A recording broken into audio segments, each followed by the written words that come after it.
The day I introduced my fiancé to my family, I watched every smile in the room disappear.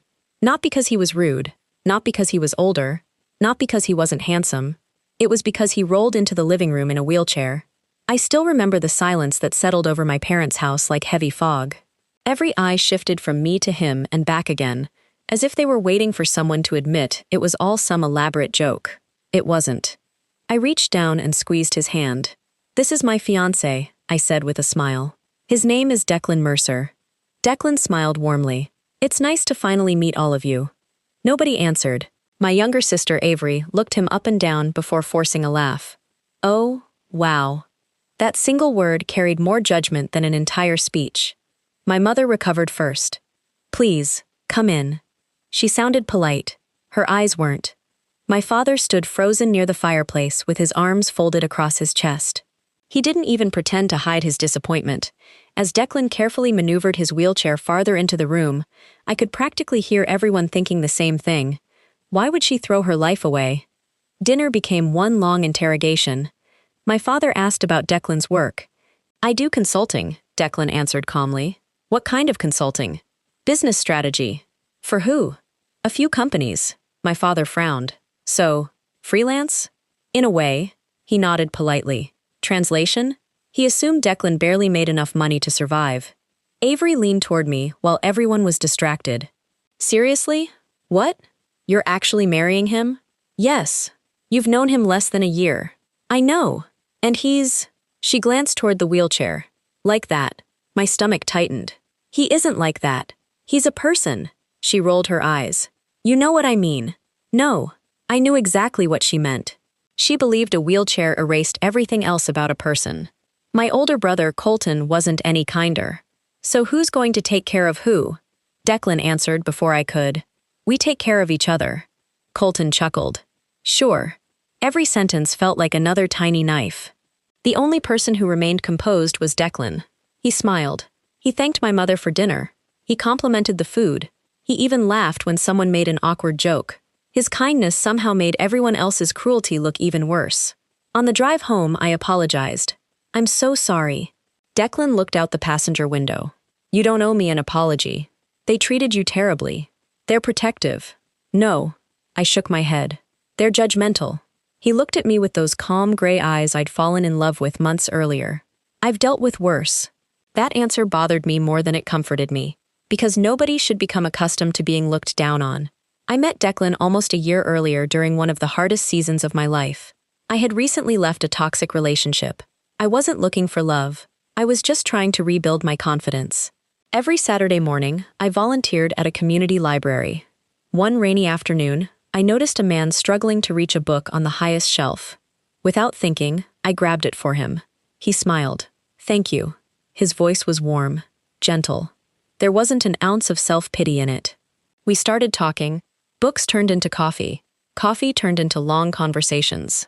Long conversations turned into late-night phone calls. He never complained about his condition, never asked anyone to feel sorry for him. He simply lived. Over time, I realized something remarkable. Declan listened. He remembered little details. He celebrated my victories. He encouraged every dream I mentioned. When I doubted myself, he reminded me who I was. Nobody had ever loved me that way. So when he proposed beneath a canopy of autumn leaves in a quiet botanical garden, I didn't hesitate. I said yes before he even finished asking. Apparently, my family thought I should have said no. The phone calls began almost immediately after dinner. First, my mother. "Sweetheart, are you absolutely sure?" "Yes. Marriage is difficult." "I know. You'll spend your life taking care of him." "I don't see it that way, but everyone else does." I closed my eyes. "I don't care." She sighed heavily. "I just want grandchildren." "So do I." Another long silence. Then, "You deserve someone who can give you a normal life." I almost laughed. Normal? What did that even mean? The next morning, Avery texted me. "You're making the biggest mistake of your life," Colton called later. "Still time to back out." Dad refused to speak to me altogether. Within 2 weeks, word spread through our extended family. Apparently, I had become the cautionary tale discussed during every family gathering. She settled. She felt sorry for him. She'll regret it. One aunt even mailed me a pamphlet about making wise marriage decisions. I threw it straight into the trash. One evening, I asked Declan something that had been bothering me. Does this ever make you angry? What? The assumptions. He thought for a long moment. It used to. And now? I've learned something. What? The people who judge the fastest usually understand the least. I smiled. You always know what to say. No. He smiled back. I've just had more practice. Our wedding invitations went out a month later. The responses were revealing. Several relatives declined. Some didn't respond at all. A few openly admitted they couldn't support the marriage. My father called 3 nights before the wedding. If you walk down that aisle, don't expect us to help when everything falls apart. I swallowed hard. It won't. You can't know that. I know the man I'm marrying. No, he answered quietly. I don't think you do. At the time, I thought he was completely wrong. Looking back now, he was wrong for reasons he could never have imagined. Because the man sitting beside me in that wheelchair wasn't hiding weakness. He was hiding a secret so enormous that it would destroy every assumption my family had ever made. And before our first anniversary, the truth would leave every single one of them speechless. Before we go deeper, let me know in the comments where you're watching from. If you enjoy emotional stories filled with shocking twists, family betrayal, and unforgettable endings, don't forget to like this video, subscribe to the channel, and turn on notifications so you never miss another story. The wedding day arrived beneath clear skies and a crisp autumn breeze. It should have been one of the happiest days of my life. Instead, it felt like I was walking into a courtroom where everyone had already decided I was guilty of ruining my own future. The ceremony was held at a charming vineyard outside Asheville, North Carolina, surrounded by rolling hills painted in shades of gold and crimson. It wasn't extravagant, but it was beautiful. Exactly what Declan and I had dreamed of. As I stood in a small dressing room adjusting the lace on my gown, I heard raised voices outside. I didn't have to guess who it was. My family. When I stepped into the hallway, my mother grabbed my arm. Please, she whispered. You don't have to do this. I gently pulled away. I do. Her eyes filled with tears. You're throwing your life away. I've never been more certain of anything. She shook her head. I don't understand what you see. I smiled softly. That's because you're looking at the wheelchair instead of the man. She looked down without answering. A few moments later, the music began. The doors opened. Everyone stood. I started walking toward Declan. He looked impossibly handsome in his charcoal suit. His wheelchair had been polished until it gleamed, but my eyes never settled on it. They stayed on his face. He looked at me as though I were the only person in the world. For a moment, all the whispers disappeared. The judgment, the pity, the doubt. None of it mattered. Only him, only us. As I reached the front, he reached for my hand. You look breathtaking, he whispered. I laughed quietly. So do you. The officiant smiled. We are gathered here today. The ceremony was simple, heartfelt. Every promise felt genuine. When we exchanged vows, Declan's voice never wavered. I promised to love you with honesty, loyalty, patience, and kindness for every day of my life. When it was my turn, tears blurred my vision. I choose you today and every day after this. No matter what life brings, I will never measure your worth by what others see. I will measure it by your heart. Several guests quietly wiped away tears. Not my family. They remained expressionless. When the officiant finally pronounced us husband and wife, Declan smiled so brightly that I forgot every cruel word anyone had ever spoken. Until the reception. That was when the comments started again. Colton approached us while we were greeting guests. So, he said with an awkward grin, guess you're officially a caretaker now. Declan answered before I could. I prefer husband. Colton laughed, but the joke landed flat. Avery wasn't much better. She cornered me near the dessert table. I still don't understand why you settled. I didn't. You could have had anyone. I married the person I wanted. You married someone you'll spend your entire life looking after. I stared at her. Have you ever considered that maybe he takes care of me in ways you can't see? She rolled her eyes. That's adorable. Before I could respond, Declan rolled over. Everything okay? I forced a smile. Everything's fine. He looked from me to Avery. He knew I was lying, but he didn't press. That was one thing I admired about him. He never embarrassed people, even when they deserved it. After the reception, we left before sunset. No dramatic send-off. No lavish honeymoon. Just the two of us, driving toward a quiet cabin in the mountains. Well, I drove. Declan sat beside me. As the city disappeared behind us, I finally relaxed. I survived. He chuckled. Barely. I'm sorry. You've apologized enough. My family. They'll come around. I glanced at him. You really believe that? I believe people can surprise you. I smiled. I hope you're right. The cabin overlooked a peaceful lake surrounded by towering trees. It was secluded, quiet, perfect. We spent the next several days hiking short, accessible trails, cooking together, reading beside the fireplace, and talking for hours. It felt like the life I'd always wanted. One evening, while Declan slept, I stepped outside with a cup of tea. The stars stretched endlessly across the sky. I thought about everything my family had said. Would life be harder? Probably. Would there be challenges? Of course. But every marriage had challenges. I had chosen mine, and I didn't regret it. When we returned home, reality settled in. I moved into Declan's house. It wasn't large. In fact, it surprised me how modest it was. A comfortable 2-story home tucked into a quiet neighborhood. Nothing about it suggested wealth. The furniture was tasteful but simple. The kitchen was warm and inviting. There were no expensive cars in the driveway, no staff, no signs of luxury. If anything, it reinforced what my family believed, that Declan was simply an ordinary man making a modest living. The first week passed peacefully. Then I started noticing strange things. Declan received phone calls at odd hours. Whenever his phone rang, he stepped into another room. His voice became more formal, professional. Once, I overheard him say, "Delay the acquisition until I approve the final numbers." Acquisition? I frowned. When he returned, I asked, "What was that about?" He smiled casually. "One of my consulting clients." Oh, it made sense. At least, I thought it did. A few days later, another odd moment caught my attention. A sleek black SUV pulled into our driveway. A man in an expensive suit stepped out carrying a leather briefcase. The moment he saw Declan, he straightened his posture. "Good afternoon, sir." "Sir?" Declan introduced him simply as an associate. They disappeared into the study for nearly 2 hours. When the man left, he thanked Declan with an unusual level of respect, almost reverence. I couldn't stop thinking about it. Later that night, I teased him. "You've got mysterious associates now." He laughed. "Occupational hazard. What exactly do you consult on?" "A little of everything." "You make it sound classified." He grinned. "Maybe it is." I laughed with him, but a small part of me wondered if there was more to the story. Not because I suspected anything bad, because none of it added up. Then there were the emails. His laptop screen occasionally displayed financial charts, corporate logos, and documents with words like merger, board approval, and executive review.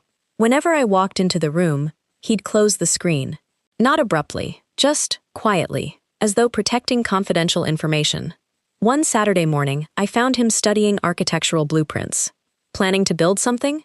He folded them immediately. Just helping a client. I nodded. Still, something didn't sit right. It wasn't that I thought he was lying. It was that I couldn't figure out why an ordinary consultant seemed to have responsibilities that looked far beyond consulting. A week later, my mother invited us to dinner. Against my better judgment, we went. Nothing had changed. Colton barely acknowledged Declan. Avery spent most of the evening talking about a man she'd recently started dating, a successful real estate developer with luxury cars, vacation homes, and designer watches. She made sure to describe every expensive detail while glancing toward Declan. The comparison was deliberate. "So, what have you been up to, Declan?" my father finally asked. "Working. Still consulting?" "Yes." "For companies that actually pay?"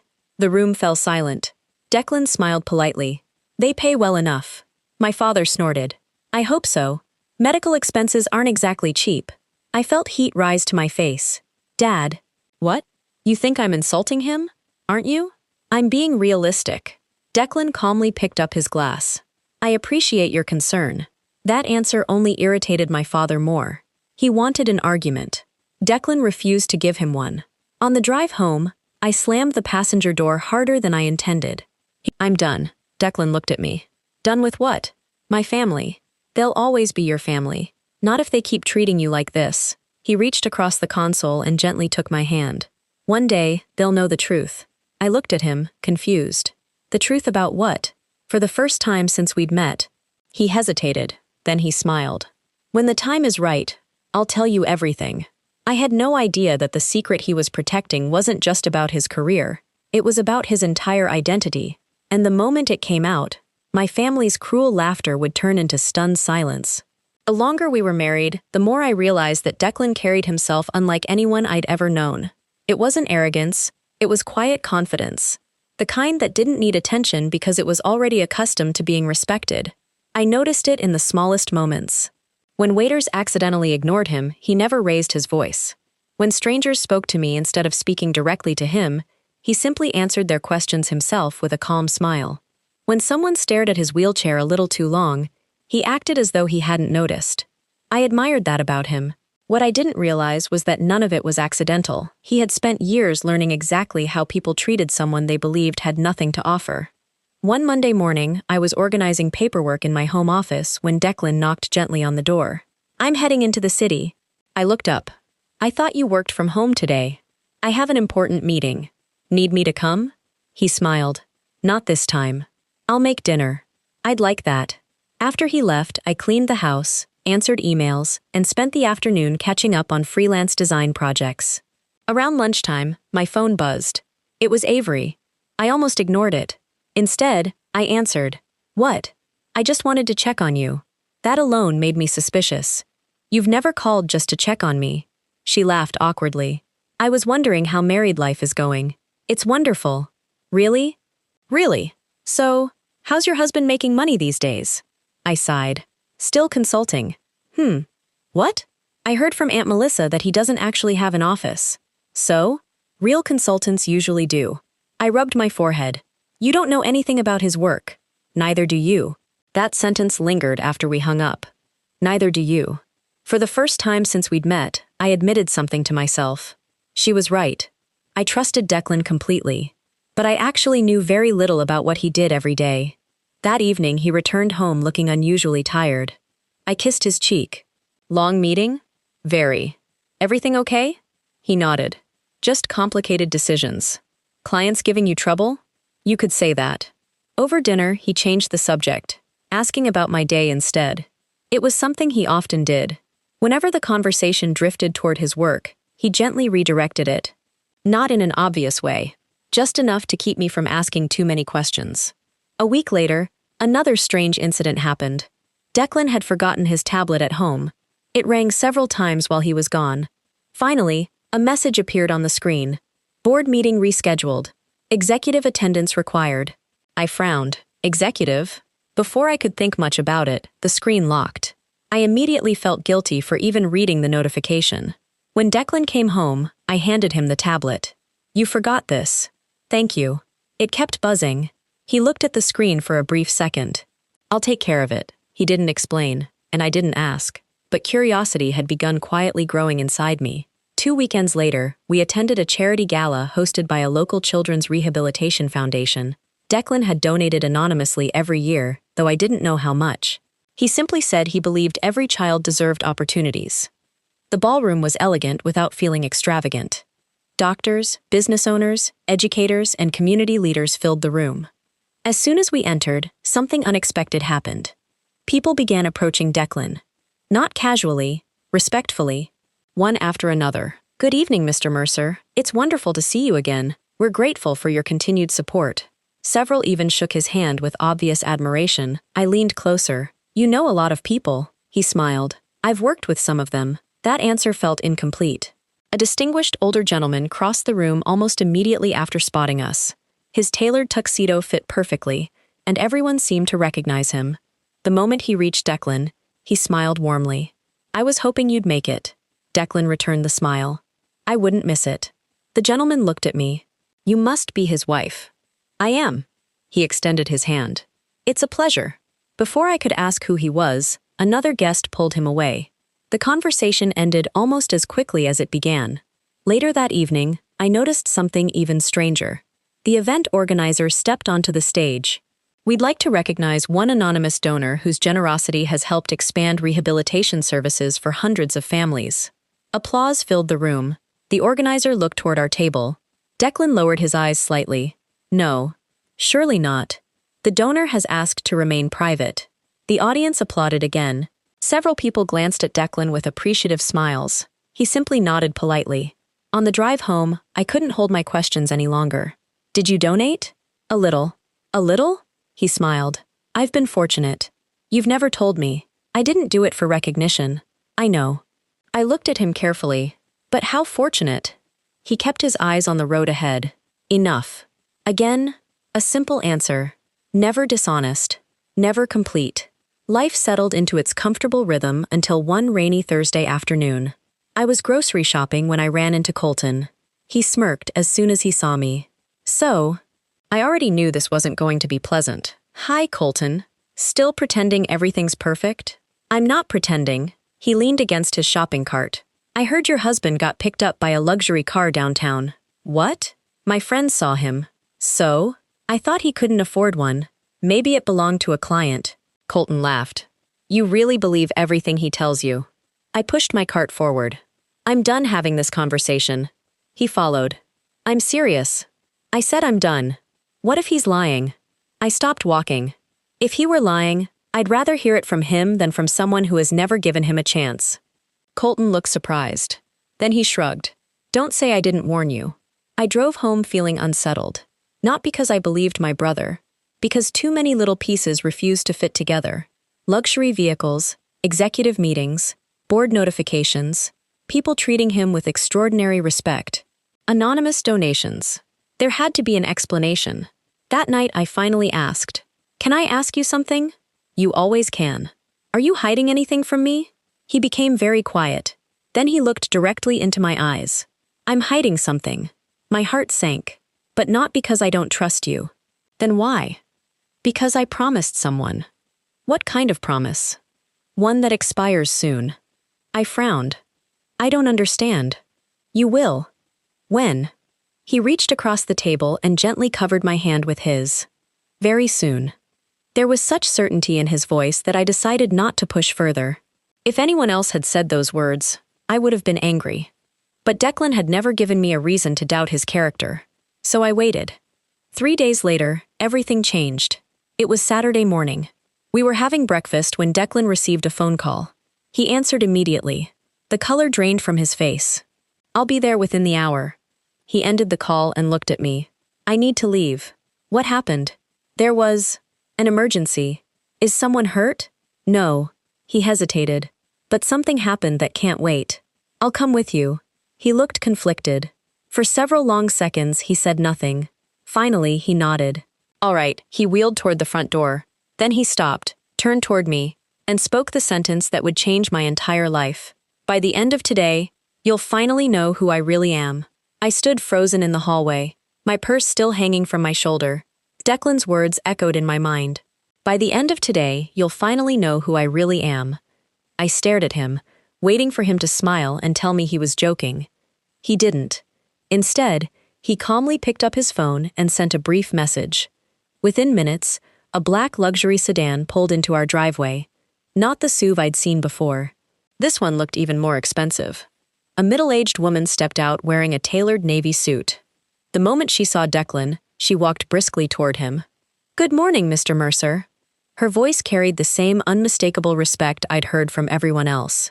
She glanced at me and smiled warmly. You must be Mrs. Mercer. It's a pleasure to finally meet you. I smiled politely. Likewise. She opened the rear passenger door herself. I've arranged everything. Declan nodded. Thank you, Evelyn. She wasn't a chauffeur. That much was obvious. She carried herself like someone used to leading people. Yet she was opening the car door for my husband. Nothing made sense anymore. The drive lasted nearly an hour. As we entered the downtown district, the buildings became taller. Glass towers reflected the morning sun. Luxury hotels lined the streets. Finally, the car turned into the entrance of a massive corporate headquarters. The building stretched high into the sky, its sleek glass exterior shimmering like crystal. Across the front, polished silver letters displayed the company name. Mercer Global Holdings. I looked at Declan. He simply smiled. You'll understand in a moment. The security gates opened immediately. No questions. No identification. The guards greeted him by name. Good morning, Mr. Mercer. Every employee we passed smiled respectfully. Some even stood straighter as he rolled by. Inside the lobby, Dozens of people moved quickly between elevators. Conversations stopped as soon as they noticed him. "Good morning, sir." "Morning, Mr. Mercer. It's good to see you." I leaned closer. "Why does everyone know you?" He looked at me gently. "Because this is where I work." Before I could ask another question, the elevator doors opened. No one else entered. Apparently, they had been waiting for us. The elevator climbed silently. 40th floor. The doors opened into a breathtaking executive suite. Floor-to-ceiling windows overlooked the city. Modern artwork decorated the walls. Outside, a pair of massive wooden doors stood several executives. The moment Declan appeared, every single one of them stood. No hesitation, no delay. One gray-haired gentleman stepped forward. "We're ready whenever you are, Mr. Mercer." "Mr. Mercer?" "Not Mr. Consultant. Not Mr. Advisor. Mr. Mercer." Declan looked at me. "I think it's time." He reached into the inside pocket of his jacket and handed me a leather card holder. Inside was a corporate identification badge. It read, Declan Mercer, Chief Executive Officer. For several seconds, I couldn't breathe. My eyes moved from the badge, to the office, to the executives waiting silently, back to my husband. I whispered the only words I could manage. "CEO?" He nodded. "Yes." I blinked repeatedly. "No." He smiled sadly. "I'm afraid so." I looked at the company logo again, then back at him. "This company," he finished the sentence for me, "belongs to my family." I felt dizzy. "You're telling me I'm the majority shareholder?" I stared at him in complete disbelief. The consultant story wasn't exactly a lie. He gave a small smile. "I consult. For your own company?" "Among others." I sank into the nearest chair. This can't be real." He wheeled closer. "It is." One by one, the executives quietly left the room, closing the doors behind them. We were finally alone. "I don't understand," I whispered. "You've been hiding this from me?" "Yes." "Why?" He looked out the window. "Because I needed to know something." "What?" He turned back toward me. "I needed to know whether someone could love me without knowing what I owned." My heart ached. "So, you tested me?" "No." His answer came instantly. "I protected myself." He took a slow breath. "The last woman I dated discovered my family's wealth before she discovered who I was." His expression darkened. She wasn't interested in me. She was interested in everything attached to my name. I remained silent. My father warned me it would happen again. So, when I began rehabilitation after my accident, I frowned. "Accident?" He nodded. "I really was injured." "You weren't born unable to walk." "No. Years ago, I was involved in a serious car accident." He looked down at his hands. My spinal injuries were severe. The doctors weren't sure I'd ever stand again. My eyes filled with tears. So the wheelchair was real. I squeezed his hand. I never doubted that. He smiled softly. After years of therapy, surgeries, and rehabilitation, I slowly regained strength. "You can walk?" "I can." My mouth fell open, but not for long periods. "I still have pain. I still lose my balance. I still attend physical therapy. But I can walk." I struggled to process everything. "Then why?" He answered before I finished. "Because the wheelchair became something else." "What do you mean?" "It became a filter." I looked at him, confused. "A filter?" He nodded. People revealed themselves around it. They assumed I was weak. They assumed I wasn't successful. They assumed I needed pity. They showed me exactly who they were. I thought immediately of my family. Every insult, every sarcastic comment, every cruel assumption. Declan continued quietly. "When I met you at the library, I had already decided I wasn't telling anyone about the company unless I knew they loved me. I never expected to fall in love, but I did."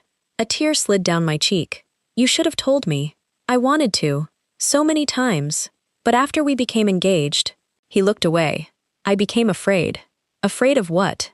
"That you'd wonder whether everything between us had been built on a lie." I reached for both of his hands. "It wasn't. I fell in love with the man who brought me coffee when I forgot to eat. The man who remembered every little thing I said.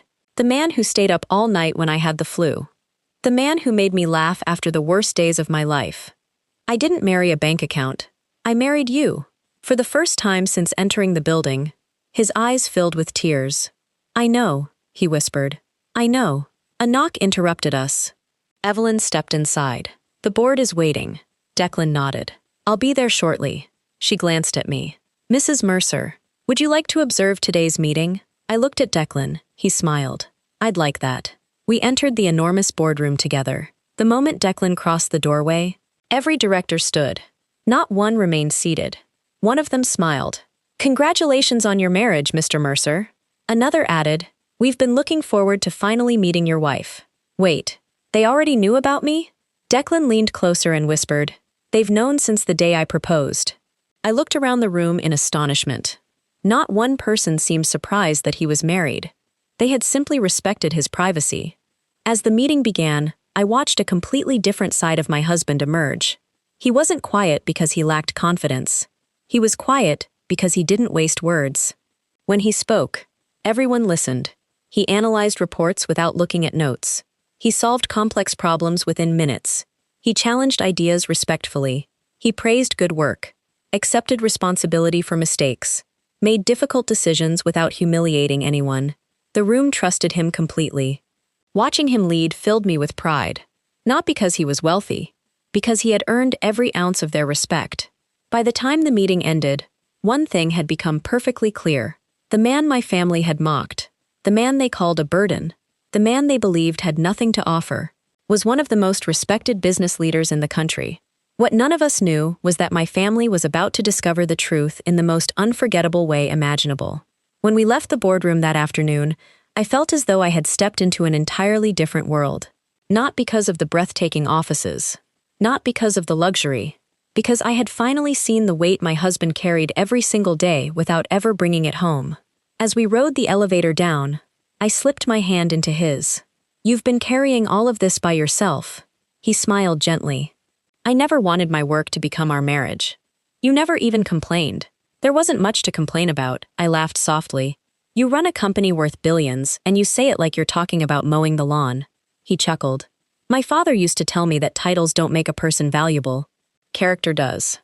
I think he was right. I looked at him. He raised a remarkable man. For a brief moment, sadness crossed his face.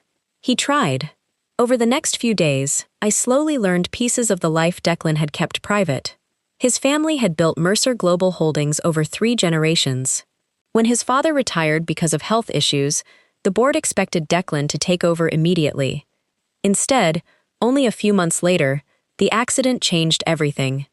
Many investors quietly assumed the company would collapse under a CEO who used a wheelchair. Competitors tried to take advantage. Even some executives questioned whether he could lead. Declan never argued with them. He simply proved them wrong. Year after year, decision after decision, until Mercer Global became even stronger than it had been before. As I listened to those stories, one question kept returning. If everyone at the company knows you can walk now, he nodded. They do. Then why still use the wheelchair most of the time? He looked thoughtful. Because walking isn't effortless. It exhausts me. The pain is manageable, but it's always there. He paused. And because I refused to pretend my accident never happened, I squeezed his hand. You don't owe anyone an explanation. I know, but sometimes people assume that using a wheelchair means a person is incapable. He smiled. I've learned that assumptions reveal more about the person making them than the person they're judging. Those words stayed with me. The following weekend, my mother called. We're having your grandmother's birthday dinner on Sunday. I hesitated. I don't know. Please. It's important to her. I looked at Declan. He nodded. If you want to go, we'll go. Part of me wanted to refuse, but my grandmother had always treated me with kindness. So we accepted. When we arrived at the restaurant, nothing had changed, at least not at first. My father barely acknowledged Declan. Colton shook his hand without making eye contact. Avery smiled politely, but I could tell she still believed I had ruined my future. Dinner began awkwardly. Eventually, my uncle asked the familiar question. So, Declan, still consulting? Declan smiled. I am. Colton laughed. You must have a lot of clients. I do. What kind? Mostly corporate. My father shook his head. I still think you should have found a steady executive position somewhere. I set my fork down. Dad. What? I'm just saying there's more security in real leadership. Declan remained calm. I appreciate the advice. Avery couldn't resist joining in. Actually, Blake's company is hiring managers. She mentioned her boyfriend with obvious pride. They have excellent benefits. I almost laughed. She was trying to help the CEO of a multinational corporation find a management job. Declan simply smiled. That's thoughtful of you. Before anyone could continue, a familiar voice interrupted us. Mr. Mercer? Every head turned. Standing beside our table was the owner of the restaurant. He wore an elegant suit and looked genuinely delighted. I didn't know you were dining with us tonight. Declan stood carefully with the aid of a cane he had brought with him. My family's eyes widened immediately. The owner shook his hand enthusiastically. It's an honor to have you here. The renovation you funded completely transformed our community kitchen. We'll never forget your generosity. Declan smiled modestly. I'm glad it helped. The owner turned toward me. You must be Mrs. Mercer. Your husband has done extraordinary things for this city. My father frowned. I'm sorry. You know him? The owner looked confused. Of course. He laughed politely. Everyone in local business knows Mr. Mercer. A silence settled over the table. The owner continued. If there's anything you need this evening, it's on the house. Declan immediately shook his head. That's kind, but we'll pay our bill. The owner smiled. I expected you'd say that. After he walked away, no one spoke, not for several long moments. Finally, Avery looked at me. What was that about? I answered honestly. I think you're about to find out. The very next morning, everything exploded. A business magazine released its annual feature on the country's most influential executives. Declan was on the cover. Not hidden in the background. Not mentioned in passing. On the cover. The headline read, Declan Mercer, the visionary CEO, quietly reshaping American industry. Inside was a lengthy interview discussing his leadership, philanthropy, recovery after his accident, and his commitment to making workplaces more accessible for employees with disabilities. There was even a photograph of us together from a recent charity event. My phone started ringing before breakfast. First my mother, then Colton, then Avery, then relatives I hadn't heard from in years. I ignored every call. An hour later, someone knocked on our front door. When I opened it, my parents were standing there. Behind them were Colton and Avery. No one smiled. My father looked as though he hadn't slept. Can we come in? I looked at Declan. He gave a small nod. We invited them inside. The silence was unbearable. Finally, my father spoke. I owe you an apology.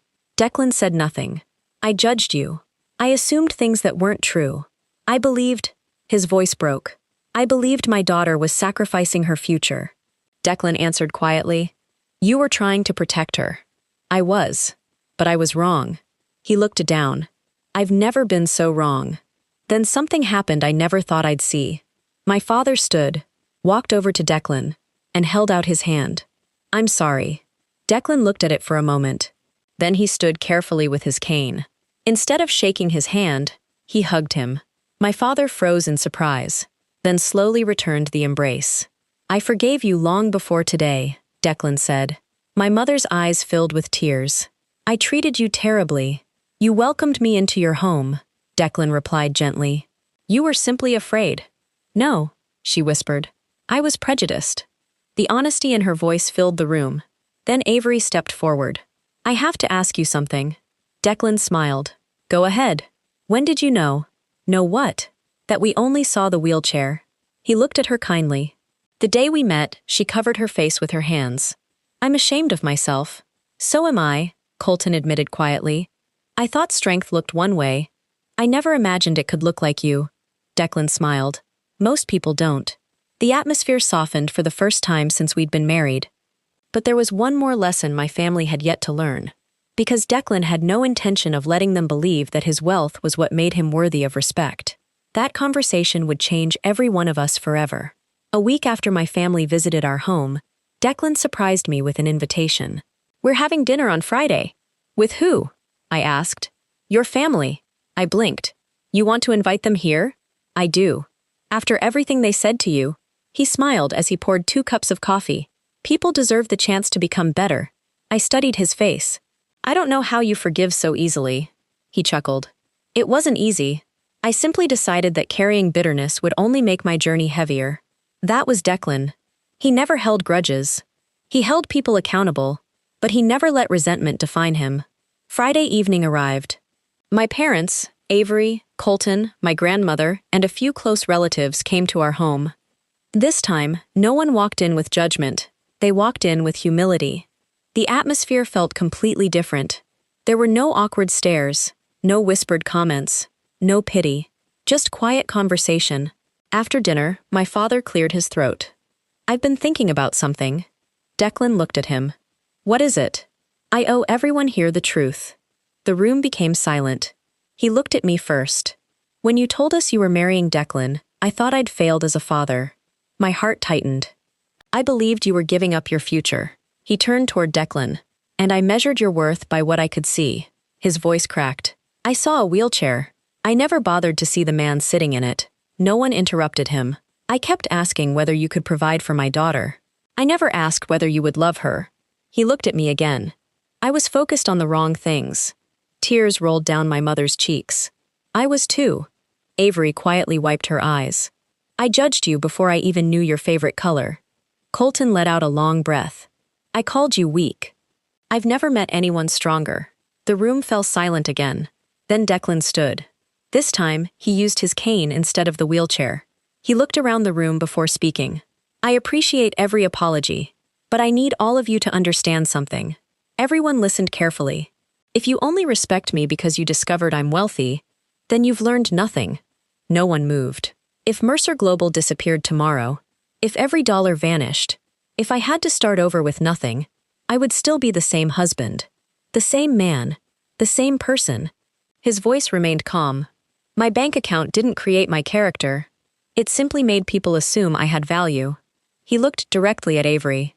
"The day we first met, you believed I wasn't good enough for your sister." She lowered her eyes. "You weren't alone." He turned toward my father. "You believed she would spend her life taking care of me." Then he smiled at me. "The truth is, we've spent every day taking care of each other." I reached for his hand. He squeezed it gently. "My accident taught me something I wish no one ever had to learn the hard way. When life changes overnight, the people who stay reveal who truly loves you." He paused. "I wasn't pretending to have suffered. I truly suffered. The wheelchair wasn't a costume. It was part of my recovery. But as I healed, I realized it also revealed something else." He looked around the room. It revealed character. No one argued, because everyone knew he was right. Several months passed. Our lives slowly settled into a peaceful rhythm. The article about Declan eventually faded from the headlines. The attention disappeared, and that was exactly how he liked it. He continued leading Mercer Global. He still attended physical therapy. Some days he used the wheelchair. Some days he relied on his cane. Some days he walked short distances on his own. None of those things defined him. They were simply part of his life. As for me, I finally understood why I had fallen in love with him so quickly. It wasn't because he was successful. It wasn't because he was secretly a billionaire. It wasn't even because he was kind. It was because he never allowed circumstances to decide the kind of person he would become. My relationship with my family slowly healed. Not overnight. Trust rarely does. But little by little, they changed. My father began volunteering with organizations that supported people with disabilities. He later admitted that he wanted to challenge the same prejudices he once carried. My mother became one of Declan's biggest supporters. She often invited us for dinner and laughed about how wrong she'd been. "I almost missed getting to know one of the finest men I've ever met," she confessed one evening. Avery ended her relationship with the man she had constantly compared to Declan. Months later, she admitted something that surprised all of us. "I confused wealth with value. I won't make that mistake again." Colton apologized more than once. Not because Declan demanded it, because he genuinely meant it. On the first anniversary of our wedding, Declan took me back to the same botanical garden where he had proposed. The autumn leaves danced gently in the breeze. Everything looked exactly as I remembered. Except us. We had both changed. We sat together on a quiet bench overlooking the gardens. He smiled. "Do you regret marrying the man in the wheelchair?" I laughed. "I didn't marry the man in the wheelchair. I married the man with the biggest heart I'd ever known." He grinned. "Good answer." I leaned my head against his shoulder. "You know what's funny?" "What?" "My family thought I was sacrificing my future." I looked into his eyes. They had no idea they were watching me choose the best future I could have ever imagined. He kissed my forehead.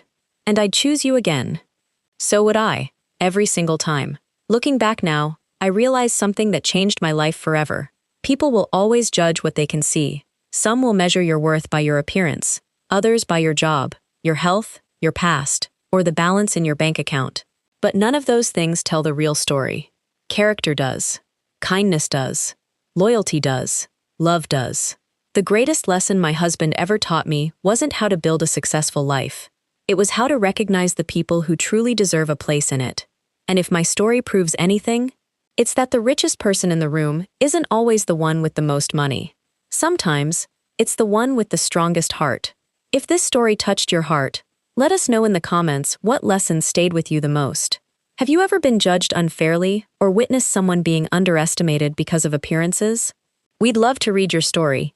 Don't forget to like this video, subscribe to the channel, and turn on notifications for more powerful stories filled with unexpected twists, heartfelt lessons, and unforgettable endings.